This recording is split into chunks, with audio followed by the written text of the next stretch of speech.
Dan dengan mengucap Bismillahirrahmanirrahim, saya luncurkan Core Values ASN berakhlak dan Employer Branding ASN bangga melayani bangsa.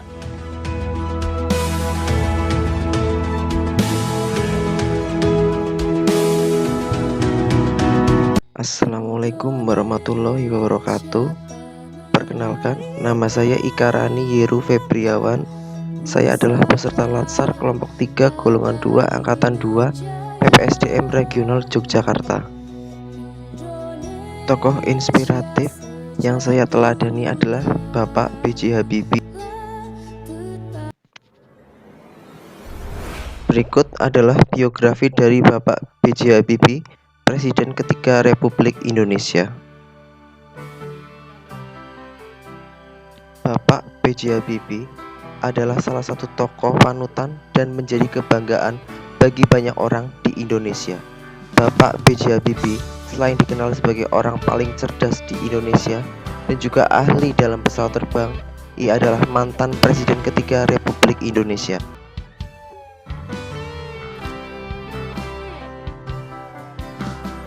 Bernama lengkap Bahrudin Yusuf Habibie atau biasa dipanggil Rudi saat masa kecil, lahir pada tanggal 25 Juni 1936 di kota Parepare, Sulawesi Selatan, dan memiliki istri bernama Hasri Ainun Besari Habibie dan dikaruniai 2 orang anak. Core Value ASN berakhlak. Yang pertama, berorientasi pelayanan. Makmur, sejahtera.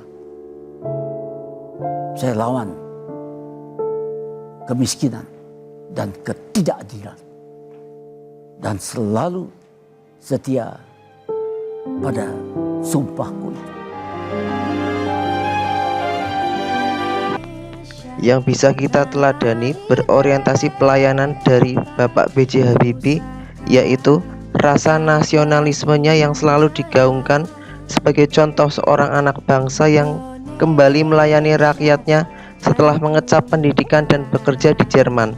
Bahkan pelayanannya untuk negara tidak terhenti saat masa jabatan presidennya sudah selesai. Yang kedua, akuntabel. Saya memutuskan untuk menyatakan berhenti dari jabatan saya sebagai Presiden Republik Indonesia terhitung sejak saya bacakan pernyataan ini pada hari ini, Kamis 21 Mei 1998. Yang kita pelajari akuntabel dari beliau adalah setelah dilantik menjadi presiden pada tanggal 21 Mei 1998, terdapat 3 hal mendasar yang dilakukan beliau untuk melakukan pemulihan ekonomi. Yang pertama, presiden berpesan agar anggaran harus dilaksanakan secara efektif. Yang kedua, mencegah kebocoran dan pemborosan anggaran. Penggunaan anggaran harus dilaksanakan secara transparan. Yang ketiga, kompeten. Kenang-kenangan di dalam kampus, tidak. Saya S1, S2, S3, S3 selesai 28 tahun. Terus masuk ke industri. Di industri naik, akhirnya. Kompeten, nilai yang bisa kita pelajari dari beliau, dikenal dengan julukan Bapak Teknologi dan Bapak Demokrasi Indonesia. Beliau juga dikenal dengan julukan Mr. Crack karena beliau mampu menemukan teori tentang permasalahan yang ditimbulkan dari retaknya bagian sayap dan badan pesawat akibat guncangan selama lepas landas dan mendarat. Yang keempat yaitu harmonis. Presiden RI ketiga B.J. Habibie Minggu sore menjenguk Ani Yudhoyono di National University Hospital Singapura. Habibie datang bersama keluarga dan diterima oleh Presiden SBY yang didampingi Edi Baskoro Yudhoyono. Dalam video yang diperoleh dari Osi Dermawan, staf pribadi Presiden RI ke-6, terlihat B.J. Habibie bersama keluarga.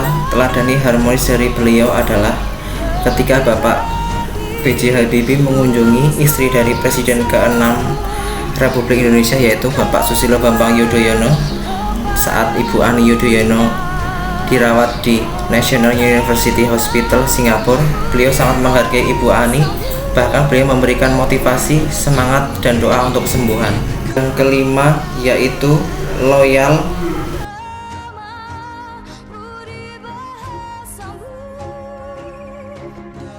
Tokoh-tokoh yang tidak hanya bicara tapi memberikan jejak-jejak yang nyata. Jejak yang nyata ialah segala kebijaksanaan yang dia pernah buat itu menguntungkan seluruh masyarakat dan tidak mengenal sara, setia pada undang-undang dasar kita dan seterusnya. Itu dan tidak Loyal yang bisa kita terapkan dari beliau ketika Jerman menawarkan beliau untuk pindah warganegaraan atas kecemerlangannya. Presiden ketiga Republik Indonesia ini justru menolak tawaran tersebut. Beliau menolak tawaran tersebut karena kecintaannya terhadap tanah air Indonesia. Yang keenam yaitu adaptif. Di MBB Hamburg. Padahal dialah satu-satunya orang Asia yang berhasil menduduki jabatan tertinggi di perusahaan pesawat terbang Jerman itu. Sikap yang bisa kita tiru dari adaptif beliau adalah sosok intelektual yang sangat sukses membangun paradigma riset dan teknologi yang bisa membangun peradaban Indonesia. Beliau menjadikan teknologi bangsa Indonesia disegani di tingkat dunia. Beliau berpesan untuk terus menekankan pentingnya penguasaan iptek untuk kemajuan bangsa Indonesia. Yang ketujuh yaitu kolaboratif. Tertinggi di perusahaan pesawat terbang Jerman itu. Dalam perjalanan karirnya, Habibie lekat dengan kegiatan pengembangan teknologi sesuai dengan keinginannya yang sering diungkapkan dalam berbagai kesempatan. Bekerja sama dengan perusahaan penerbangan Casa dari Spanyol, CN235 Turbo, pesawat pertama buatan Indonesia dengan teknologi penerbangan yang memenuhi standar dunia. Kolaboratif yang bisa kita pelajari dari beliau, berbagai prestasi dari beliau sudah banyak dicapai. Beliau sangat disegani dan dipercaya oleh negara besar di dunia. Beberapa negara seperti Spanyol dan Jerman telah bekerja sama dengan beliau dalam hal pengembangan pesawat. Terima kasih untuk yang sudah menonton. Mohon maaf bila banyak kurang dari video yang telah saya tampilkan. Semoga bermanfaat.